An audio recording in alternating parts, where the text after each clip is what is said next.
Today, we're diving into a frustrating problem that many cool season lawn owners face: Bermuda grass invading your beautiful fescue.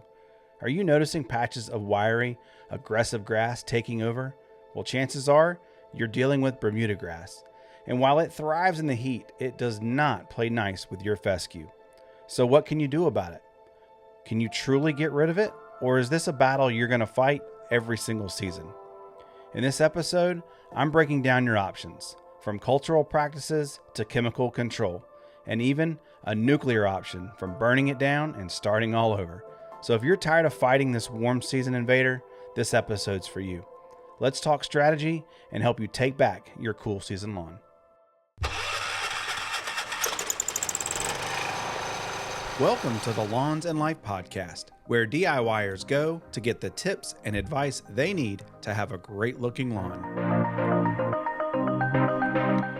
Well, hey there, lawn lovers. Welcome back to another exciting episode of the Lawns and Life podcast, where we dive deep into the world of DIY lawn care. Whether you're just starting out or a seasoned veteran looking to polish your skills, we have got something for everyone. In each episode, I break down simple, easy to understand topics that will empower you to achieve your dream lawn. My name is Devin. I am the DIY lawn coach, and thank you so much for coming back for another week. So, one of the most frustrating things that we cool season lawn owners experience, especially if you are in the transition zone like I am, is Bermuda grass coming into your turf. And it's really frustrating. It's something that I dealt with, and it's something that I'm seeing pop up all over YouTube. It's actually one of my more popular videos that I made a year ago. So I thought, let's spend some time on it. I got a comment on my private Facebook group of a gentleman who's having some issues with Bermuda grass, and I thought, hey, let's make a podcast out of it and go a little deeper and maybe offer some advice to you. So I hope you're doing well. Thank you so much for taking a listen to the podcast wherever you are. If you're in the gym, in the car, at work, at home, on the mower, whatever it is you're doing, I really do appreciate it. Thank you so much for checking it out. It's going to be a really good podcast full of really good information, so I hope that you enjoy it. But as we always do, we have to do this week's mindful moment. It can be hard to slow down and notice things in a busy world. Mindful moments is where we pause for a moment to reflect on the here and now. After all, life is happening now. We simply need to take time to notice. These small yet profound experiences remind us that life is not about the destination, but the journey we take to get there. So I am a really big NFL football fan. Actually, I think I like college more than NFL, but NFL is starting to kick off. We've got preseason games. All the teams are in training camps now. I live in North Carolina. In case you didn't know, I'm a big Panthers fan. We just celebrated 10 years of the Super Bowl team where we played Denver in the Super Bowl. Unfortunately, we lost that game, but man, it was an incredible year. But this week's mindful moment, as all these teams are kind of getting ready for the year, everybody's kind of setting expectations and their goals, like what they want to achieve for the year. Everybody's 0-0, nobody's won, nobody's lost. And I've been listening to a lot of the coaches, especially here in Carolina, and just after practice, reporters asking questions and so there's a saying, and it's really kind of coaches speak that I thought we'd make this week's mindful moment. And the coaches speak is focus on the process and not the results. So Dave Canales is the coach of the Carolina Panthers, and they were interviewing him about are you guys going to go to the playoffs this year? What are your goals and what are your expectations? And he said, we're just going to focus on the process and not the results. We're just going to do the right things, and whatever happens, the playoffs will come, the Super Bowl will come, as long as we're doing things the right way. And I thought, well, that's really what I preach in the lawn as well. And so let's make that this week's mindful moment. So number one, focusing on the process and not the results is going to make the process so much more enjoyable, right? Because you're not focused on the end result. You're focused on where you are, and it's going to make what you're doing so much more enjoyable. You're putting your feet on the ground, and you're just enjoying the process. Number two, it's going to help you stick to your goal. Okay. Sometimes goals are like a pot of gold at the end of the rainbow. You know what I mean? Sometimes you chase a goal. Yeah, we want it, but sometimes we don't know if we're going to get it or not. But if you are focusing on the things that you can control, i.e. the process, then you're much more likely to stick with it. And you're not going to get as frustrated about maybe not reaching the end of that pot of gold at the end, because maybe you're not reaching that goal quick enough and you get frustrated. And so making sure that you're focused on what you're doing, again, the things that you control, will help you stick to your goal. And lastly, focusing on the process is going to help you focus on the task at hand. It's going to give you less distractions, right? Because you're not focused on the end game and trying to get to the end, right? You're focused on the process. So I thought that was really just something that I preach a lot here on this channel, and just enjoy the process, whether it's trying to have a really nice lawn. And we all want to have a really nice lawn, but let's focus on the things that we can control, enjoy the process, and not necessarily the results. Obviously, if you're doing the right things and your process is correct, then the results are going to take care of themselves. So that's this week's Mindful Moment.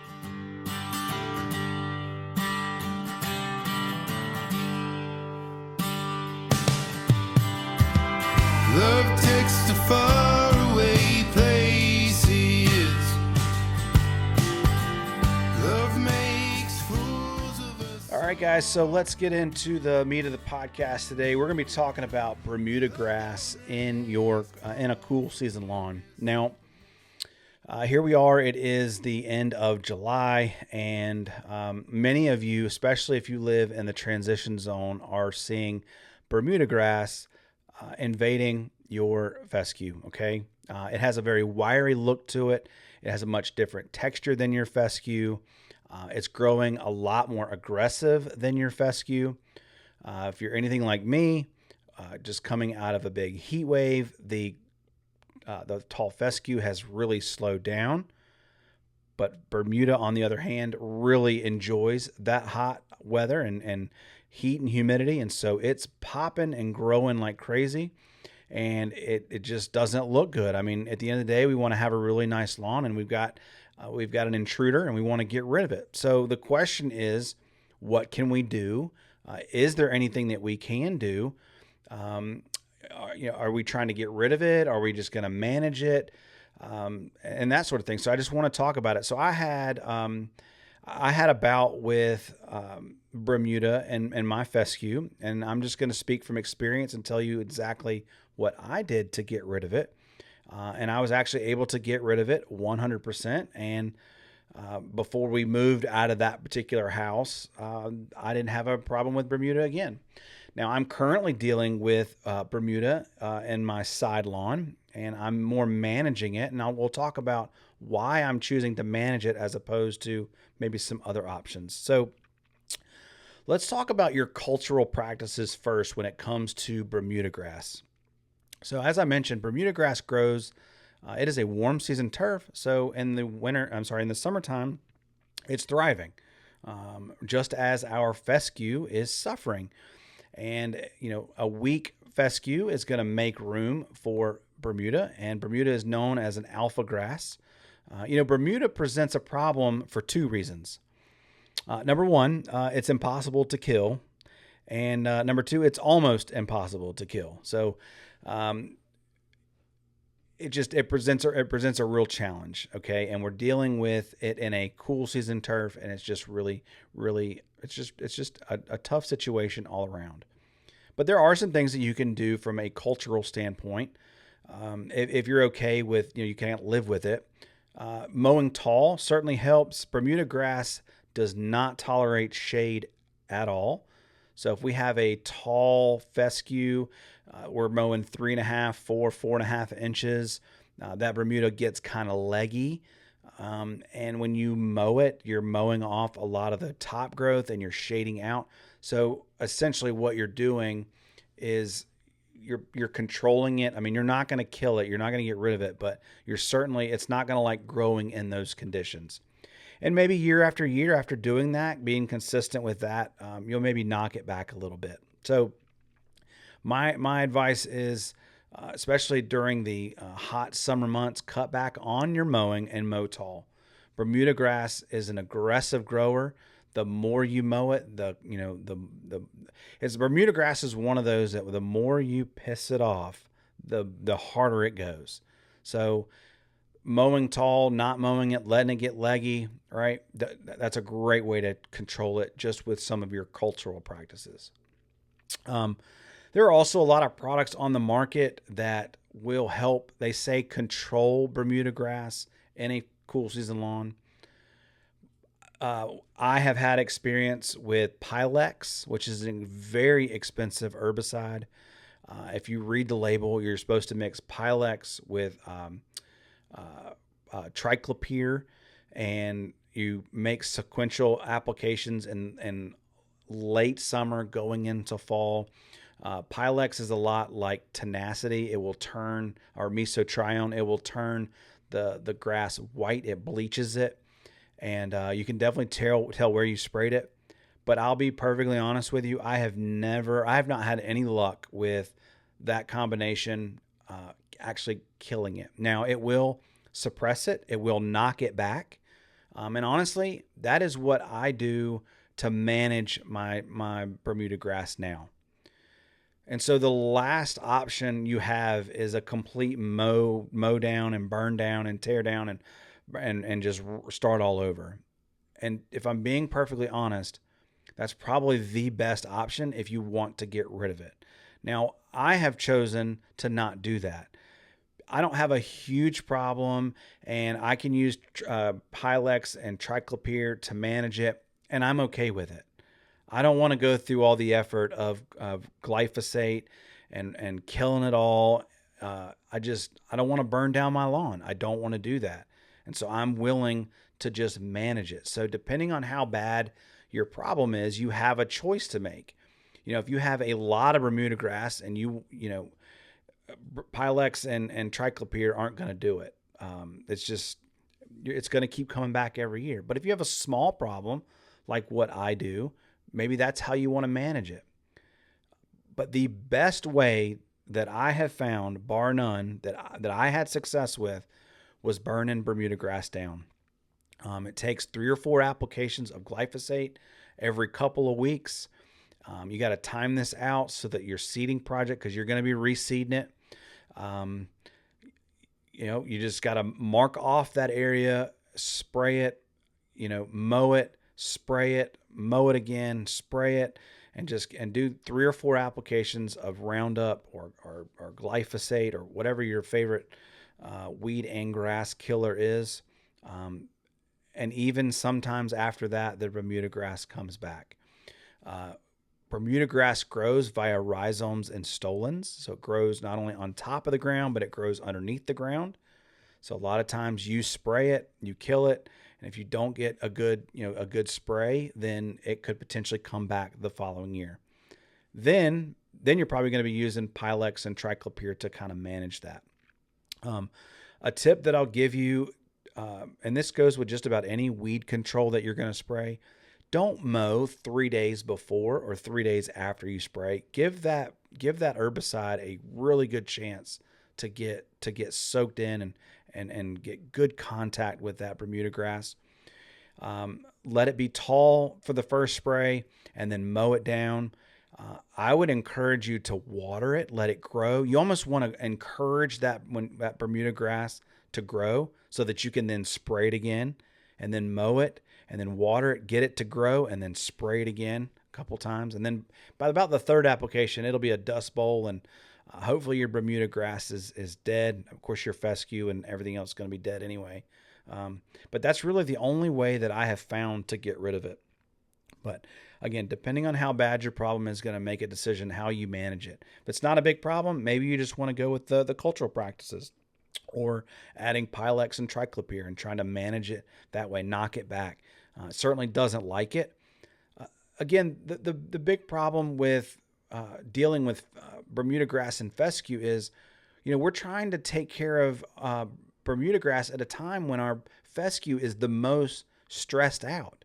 And we want to get it recovering, and Bermuda grass is taken over and our grass is just stressed out. And so anytime we spray that Pilex and triclopyr, the fescue does not like it. And sometimes you'll get a little injury when you do that as well. So Bermuda grass and fescue is just a tough situation all around, but burn down is by far the best choice. So hope you guys, I hope that helps you out.